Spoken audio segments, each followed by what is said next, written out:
Hello दोस्तों, desire point channel के इस नए वीडियो लेक्चर में मैं हूं अमित दुबे। और आज के इस वीडियो लेक्चर में हम क्लास 10th के इंग्लिश के फर्स्ट चैप्टर जिसका नाम है द इंचेंटेड पूल के कंप्रीहेंशंस का अध्ययन करेंगे। कंप्रीहेंशंस का अध्ययन करने के लिए सबसे इम्पॉर्टेंट बात यह है कि आपने द इंचेंटेड पूल अध्याय को अच्छी तरह से अध्ययन किया हो। अगर आपने अभी तक उसके टेक्स्ट का अध्ययन नहीं किया है तो आप हमारे चैनल की क्लास 10th की इंग्लिश की प्लेलिस्ट में जाइए। वहाँ पर आपको क्लास 10th के सारे वीडियोस मिल जाएंगे। सबसे पहले आप द इंचेंटेड पूल के हिंदी टेक्स्ट का अध्ययन करिए, उसके बाद इस वीडियो पर आइए ताकि आपके लिए ये वीडियो सबसे ज़्यादा आसान हो जाए। तो सबसे पहली बात, कंप्रीहेंशन करने का तरीका क्या होता है इसको समझिए। देखिए, स्टेप वाइज समझाऊंगा और ये बहुत इजी होगा क्या है, ये इजी होता ही है, ये बहुत इजी होता है और आसानी से नंबर मिल जाते हैं। देखिए, कहता है कि read the following passage and answer the questions given below. सबसे पहले हमें पैसेज ढूंढना होता है। ये कह रहा है इट डिड नॉट, उसके बाद द ग्रेटेस्ट वेसल। तो सबसे पहले पैसेज ढूंढते हैं बुक में। तो पैसेज यहाँ से है कि it did not take Yudhishthira a moment to understand that this could be none other than the word of यक्षा।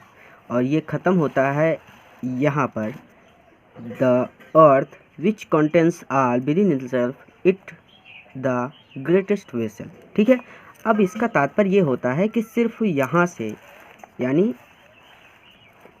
आपके यहाँ से लेकर सिर्फ यहाँ तक के पैसेज से ही प्रश्न पूछा जाएगा और इसी बीच वाले में से आपको देख करके लिखना होगा उन प्रश्नों का उत्तर। कहीं बाहर से नहीं पूछा जाएगा। यानी कहने का मतलब ये है कि आपके सामने उत्तर भी लिख कर दे देता है और क्वेश्चन भी लिख कर दे देता है। आपको उस क्वेश्चन को पढ़ करके इसमें से उत्तर को लिखना होता है। तो देखिए कैसे होता है, दिखाता हूँ। इसका सबसे पहला प्रश्न है कि write the title of the lesson from which the above noted passage has been taken. यानी जिस अध्याय से यहाँ पैसेज लिया गया है उसका टाइटल क्या है, उसका नाम बताइए, पहला चीज़। और उसके बाद कहता है who is the writer of this lesson, इस अध्याय के लेखक कौन है। इस तरह के प्रश्न ज़्यादातर आते हैं, यानी 99% तक इस तरह के प्रश्न बनते हैं। इसलिए आपको पहले पार्ट से चौथे पार्ट तक के लेखक और अध्याय का नाम पता होना चाहिए। देखिए, इसका आंसर आप कैसे देंगे। इसके आंसर के लिए आप बहुत इजी वे में, ये हमारा पैसेज है, इस तरह से आप उसे दिखाएंगे कि इट डिड नॉट से dash dash dash greatest vessel. देखिए, पहला आंसर हमेशा इस तरह से दीजिए, इसको याद कर लीजिए कि this passage has been taken from the lesson. उसके बाद ब्रैकेट वाला इन्वर्टेड कामा लगाइए। उसके बाद द इंचेंटेड पूल, हमेशा याद रखिए कि द कैपिटल में होगा, इंचेंटेड का ई कैपिटल होगा और पूल का पी कैपिटल में होगा। तो the enchanted pool, inverted comma बंद करके फुल स्टॉप लगाइए। और फिर लेखक का नाम पूछ रहा है तो उसके बाद C Rajagopalachari is the author of this lesson. देखिए, अगर अध्याय बदलते हैं, जैसे अ लेटर टू गॉड वाला आ गया तो द यहाँ पे द इंचेंटेड पूल के स्थान पे अ लेटर टू गॉड लिख देंगे और सी राजा गोपालाचारी के स्थान पे उस अध्याय के लेखक का नाम लिख देंगे और ये सारी लाइनें सेम ही रहेंगी। तो इसे रट्टा कर लीजिए कि this passage has been taken from the lesson, जो लेसन का नाम होगा उसको, फिर उसके लेखक का, is the author of the is this lesson. ये तो आसान था। देखिए अब आगे सेकेंड क्वेश्चन कहता है what rescues a man in danger. तो आप सोचिए कि खतरे में व्यक्ति को कौन बचाता है। क्वेश्चन को देखते ही आप फटाक से पैसेज पे आएंगे और ढूंढेंगे कि कहाँ पे है ये वाला। तो ये देखिए, ये है what rescues man in danger. Answer लिखा है करेज। आप लिखिए करेज, यानी व्हाट के स्थान पे लिख दीजिए करेज, उसके बाद लिख दीजिए रेस्क्यू मैन इन डेंजर। देखिए इसका आंसर हो जाएगा, ये है आंसर नंबर 2 करेज, उसके बाद रेस्क्यू मैन इन डेंजर। ठीक है। थर्ड क्वेश्चन कहता है what is swifter than the wind. हवा से भी तेज क्या है। मन में सोचते चलिए फटाफट। ठीक है, पेन और पेपर लेकर बैठिए क्योंकि वीडियो देखने मात्र से कोई ज़्यादा लाभ नहीं होने वाला। आप फटाक से आएंगे पैसेज पे देखेंगे कि वाइंड वाला पैसेज है कहाँ, यानी क्वेश्चन है कहाँ। तो ये रहा कि what is swifter than the wind, mind. तो आप व्हाट के स्थान पे लिख देंगे केवल माइंड, उसके बाद पूरा सेम छाप देंगे। बस एक बात का ध्यान रखना है, टेंस सही होना चाहिए। टेंस सही होना चाहिए, जो आप लिख रहे हैं उसका टेंस सही होना चाहिए। बस माइंड, उसके बाद is swifter than the wind. तो ये थर्ड आंसर कि mind is swifter than the wind. Fourth question कहता है what is more faded than a dried straw. सूखे भूसे से भी मुरझाया हुआ क्या है। तो फट से पैसेज पे तुरंत ढूंढेंगे इस पैसेज में कि कहाँ पे है स्ट्रॉ वाला क्वेश्चन। तो ये रहा कि what is more faded than the dried straw, a sorrow stricken heart. Is more faded than a dried straw. ये आप देख सकते हैं इसका ये हो जाएगा sorrow stricken heart is more faded than a dried straw. अब उसके बाद आपसे कुछ पूछता है कि find out the words from the passage which have the following meanings. इस तरह के प्रश्नों को भी ज़्यादा चांसेस होते हैं, इसको ध्यान से समझिए। वास्तव में ये सिनोनिम्स होते हैं, इन्हें भी हमें वहीं पर ढूंढना होता है। तो हम देखते हैं कि सेव मतलब होता है बचाना। बचाना जैसा वर्ड कहाँ पे यूज किया गया है, थोड़ा पैसेज में चलते हैं। तो आप पैसेज में ये वाला क्वेश्चन देखिए कि what rescues man in danger, और इसकी हिंदी क्या होगी कि खतरे में मनुष्य को कौन बचाता है। रेस्क्यू का मतलब भी बचाना होता है और सेव का मतलब भी बचाना होता है। तो आप सेव के सामने लिख देंगे रेस्क्यू, यानी रेस्क्यू के सामने, हाँ सेव के सामने लिख देंगे रेस्क्यू। अब दूसरा क्वेश्चन पूछ रहा था नॉलेज। तो नॉलेज के लिए हम देखते हैं कि भाई नॉलेज के लिए कौन सा है। नॉलेज का मतलब होता है बुद्धिमानी, जानकारी। तो उसके लिए देखिए, एक तो है स्टडी, दूसरा है वाइज, यानी ये रहा विजडम। तो नॉलेज के लिए विजडम सूटेबल है। विजडम का मतलब भी बुद्धिमत्ता होता है, तो हम इसको लिख देंगे इन दोनों के सामने। ये आप देख सकते हैं कि सेव का हो जाएगा रेस्क्यू और नॉलेज का हो जाएगा विजडम। तो आई थिंक ये बहुत सिंपल बात है। अगले पैसेज पर चलते हैं। अगला पैसेज है what is the loss answer them all. तो पहले इसको पैसेज को ढूंढते हैं बुक में कहाँ पे है। तो पैसेज ये शुरू होता है कि what is the loss which else Joy and not सारो, और ख़त्म हो आंसर देम ऑल पे। देखिए पहला question, what is that bye giving up which a man become loved by all. वो क्या है जिसे त्याग देने पर व्यक्ति सभी को प्रिय हो जाता है। तो फटाक से पैसेज इसमें थोड़ा सा उल्टा कर दिया है। देखिए ये वाला क्वेश्चन यहाँ पे आता है और शुरू यहाँ से कर रहा है पैसेज हमारा कि व्हाट इज़ द लॉस, और है ये क्वेश्चन यहाँ पे कि what is that bye giving up which man become loved by all. तो ऐसा बोर्ड के एग्जाम में नहीं होगा, आप इसके लिए टेंशन मत लीजिए। तो भाई ये सिंपल सा है प्राइड, यानी प्राइड, उसके बाद कामा लिखिए, या फिर आप चाहें तो पूरा इसी को लिख सकते हैं सेम, क्योंकि आपको डर लग रहा होगा कि हो सकता है टेंसेस गलत हो जाएं। तो pride for if man gives up being proud he will be loved by all, यहाँ तक आप लिख सकते हैं। या फिर इसे मेरी तरीके से लिखना चाहें तो आप सिंपली लिख सकते हैं बाय गिविंग अप प्राइड, कामा लगाइए, a man become loved by all. Second question, what is the loss which else Joy and not sorrow. तो यहाँ से शुरू हो रहा है, क्या है लॉस। पैसेज पे चलते हैं।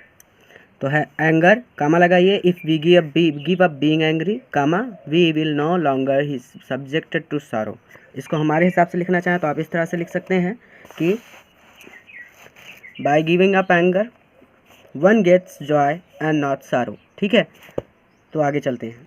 थोड़ा सा वीडियो फास्ट है क्योंकि सिर्फ क्वेश्चंस के आंसर ही देने हैं, और आपने अगर टेक्स्ट का अध्ययन किया है तो ये सारी चीज़ें आपके लिए बहुत ज़्यादा ईजी होनी चाहिए। Third question, what is that bye giving up which a man become rich. तो पैसेज पे चलते हैं कि ऐसा क्या चीज़ है जिससे त्यागने पर व्यक्ति धनी हो जाता है। तो इसका आंसर यहाँ पे देखिए, what is that bye giving up which a man become rich. तो इसका आप इसको लिख सकते हैं कि desire if man gives up being ग्रेडी he will become wealthy. और अगर हमारे हिसाब से लिखना चाहें आंसर हो जाएगा कि if a man gives up being ग्रेडी he will become wealthy. अगला है कि what makes one a real ब्राह्मण। तो इसका आंसर हो जाएगा, यहाँ पे पैसेज में देख सकते हैं, ये भी पूछा गया है कि what makes one a real ब्राह्मण। तो birth and learning do not make one a real ब्राह्मण। इसका आंसर सीधा सीधा आप लिख सकते हैं good conduct alone makes one a real ब्राह्मण।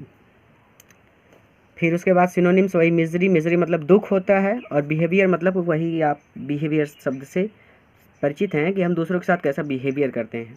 तो इसका ये यहाँ पे आपको आंसर मिल जा रहा है। मिजरी के स्थान पे आप सारो लिख सकते हैं और बिहेवियर के स्थान पे आप लिख सकते हैं कंडक्ट। अगले पैसेज पर चलते हैं। थर्ड पैसेज है इट टुक, उसके बाद डिसअपीयर। एक बार इस पैसेज पर खुद से ट्राई कीजिए, उसके बाद वीडियो को शुरू करिए। वीडियो को पॉज कर दीजिए, एक बार ट्राई कर लीजिए, उसके बाद शुरू करिए। देखिए पहला प्रश्न है कि write the name of the lesson from which the above noted passage has been taken and also give the name of the author. तो यही वाला हर बार चाहे जितनी तरह से घुमा फिरा के पूछे, ये वाला क्वेश्चन जो हमने पहले वाले में किया है वही होगा। ऑथर का नाम लिख देना है आपको, और उसके बाद बुक लेसन का नाम लिख देना है आपको, उसके बाद ऑथर का नाम लिख देना है। सेम वही प्रोसेस रहेगा कि this passage has been taken from the lesson, जो लेसन उसके बाद नाम लिखिए, उसके बाद फुल स्टॉप लगाइए, ऑथर का नाम लिखिए, उसके बाद लिख दीजिए is the author of this lesson. ठीक है, पैसेज ढूंढ लेते हैं इट टुक से डिसअपीयर तक। तो पैसेज ये रहा, it took just a moment, उसके बाद डिसअपीयर्ड। ठीक है, तो यहाँ से लेकर यहाँ तक। पहला क्वेश्चन कहते हैं कि वाई यक्षा वाज प्लीज्ड। यक्ष क्यों खुश हो गए, यानी यक्ष कैसे प्रसन्न हुए, तो यक्ष युधिष्ठिर की इम्पार्शियलिटी से प्रसन्न हुए थे। सेकंड क्वेश्चन आप लिख देंगे Yudhishthira's impartiality please Yaksha most. Third question what did he ask Yudhishthira, तो उन्होंने युधिष्ठिर से क्या पूछा, इसको पैसेज में ही देखते हैं।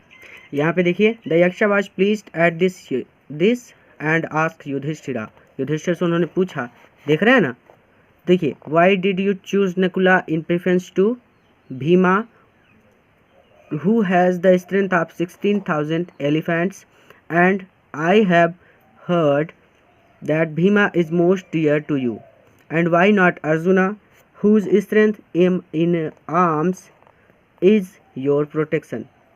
तो आप सीधा सीधा इसको छोटा सा करके लिखना चाहें तो लिख सकते हैं कि the Yaksha ask Yudhishthira why did you choose Nakula in preference of Bhima, यहाँ पे लिखिए और उसके बाद लिख दीजिए अर्जुना, कहाँ गया अर्जुन, ठीक है, सिंपल सा, बीच में और लिखिए और लिखने के बाद अर्जुन का नाम लिख दीजिए, फुल स्टॉप लगा दीजिए, ठीक है।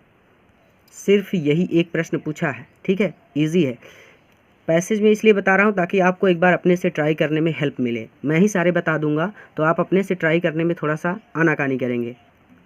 Fourth question what was the reply of Yudhishthira, फटाक से पैसेज पे आइए, ढूंढिए रिप्लाई कहाँ दिया है। Yudhishthira replied O Yaksha dharma is the only one shield of man and not Bhima और Arjuna, if dharma is given up man will be ruined. यहाँ पे फुल स्टॉप लगाइए, बस यहाँ से लेकर यहाँ तक, खत्म। इजी है ना, आसान है, बस खुद से करना है, बहुत ज़्यादा इजी है। Fifth question find out the words, वही फिर से कम बैक टू लाइफ यानी जीवित करना, पावर मतलब शक्ति, कम बैक टू लाइफ के लिए हो जाएगा रिवाइव, उन्होंने नकुल को रिवाइव करने के लिए कहा था, और पावर के लिए हो जाएगा स्ट्रेंथ, जो कि भीम के लिए यूज हुआ है, उनके पास शक्ति थी। फोर्थ है यानी डी वाला कि ओ यक्षा धर्मा इज, उसके बाद नकुला में रिवाइव। पैसेज ढूंढते हैं पहले, पैसेज यहाँ से है, ओ यक्षा से लेके नकुला में रिवाइव, यानी सिर्फ बड़ा छोटा सा पैसेज है यहाँ से यहाँ तक। पहला प्रश्न देखते हैं इसका, पहला प्रश्न है कि why did Yudhishthir ask for Nakula's revival, Yudhishthir ने नकुल को जीवित करने के लिए क्यों कहा, तो मैं आपसे पूछ रहा हूँ क्यों कहा, सोचिए, वीडियो पॉज कीजिए, सोचिए क्यों कहा, मैं आंसर दे रहा हूँ। क्योंकि धर्म के तराजू को संतुलित रखने के लिए, या फिर कह सकते हैं कि उन्होंने अपने धर्म का पालन करने के लिए नकुल को जीवित करने के लिए कहा था। तो इसका आंसर हो जाएगा कि Yudhishthira wanted to follow his dharma, यहाँ पे धर्मा होगा, बाई रिवाइविंग नकुला, ठीक है। Second question what will happen if dharma is given up, answer हो जाएगा if dharma is given up man will be ruined. Third question who was Nakula, इस प्रश्न का उत्तर मुझे कमेंट बॉक्स में चाहिए। इस प्रश्न का उत्तर आप कमेंट करेंगे, और मैं आपको बता दूं कि शॉर्ट आंसर टाइप क्वेश्चंस और लॉन्ग आंसर टाइप क्वेश्चंस में कम से कम यह प्रश्न 3 से 4 बार कराया जा चुका है, तो इसलिए ये ना तो छोड़ा जा रहा है, यहाँ पर हम केवल इतना चाहते हैं कि आप इसका आंसर कमेंट बॉक्स में बताएं, ताकि मुझे ये एहसास हो जाए कि आप अपने आप से कर ले रहे हैं, ठीक है। और अगर आप शॉर्ट आंसर टाइप और लॉन्ग आंसर टाइप क्वेश्चंस जब देखेंगे, वीडियो अपलोड हो चुके हैं, तो वहाँ पर आपको इस प्रश्न का उत्तर मिल जाएगा कि नकुल कौन थे। लास्ट है कि विच वर्ड, वही फिर से बार सेम, प्रोटेक्शन और डिस्ट्रॉयड। तो देखिए ये वाला बहुत बार पूछा जा चुका है, प्रोटेक्शन और डिस्ट्रॉयड, इसको कहीं पर लिख कर याद कर लीजिएगा। प्रोटेक्शन के लिए होता है शील्ड और डिस्ट्रॉयड का मतलब होता है रूंड, RUINED। फिफ्थ यानी ई वाला है कि your brothers died ask your question, तो इसे आप अपने आप से बुक में ढूंढिएगा ताकि आपको भी पता चले कैसे ढूंढना है, कई बताए जा चुके हैं। फर्स्ट क्वेश्चन है कि what the name of the lesson from which the above passage has been taken, who is the author of this lesson, तो इसका तो वही हो जाएगा सेम, हर बार मैंने बता दिया है कि this passage has been taken from the lesson, ये रट लो आराम से, बस लेखक का और लेसन का नाम चेंज करना है, बाकी पूरा का पूरा वही रहेगा हमेशा के लिए कि this passage has been taken from the lesson ये, और उसके बाद लेखक का नाम लिखने के बाद is the author of this lesson, ठीक है भाई। लास्ट है इसका कि who was the owner of the pool, why did the 4 brothers of Yudhishthira die, कि तालाब का ओनर कौन था, यानी कि तालाब किससे संबंधित था, और युधिष्ठिर के चारों भाई क्यों मर गए थे। तो इसका आंसर हो जाएगा कि Yaksha was the owner of the pool. ये तो पहले वाले का हो गया कि who was the owner of the pool. उसके बाद why did the four brothers died, तो इसका हो जाएगा कि the four brothers of Yudhishthira died because they did not heed the words of Yaksha. तो पूरा वीडियो देखने के लिए आपका बहुत बहुत धन्यवाद। आपकी मैथ की भी क्लासेस चल रही हैं, अध्ययन करते रहिए। जल्द ही आपकी इंग्लिश, ग्रामर और फिजिक्स की क्लासेस भी शुरू कर दी जाएंगी। इस वीडियो को अपने मित्रों के साथ भी शेयर कीजिएगा ताकि वह भी इसका लाभ उठा सकें। वीडियो कैसा लगा कमेंट करके ज़रूर बताइएगा। धन्यवाद।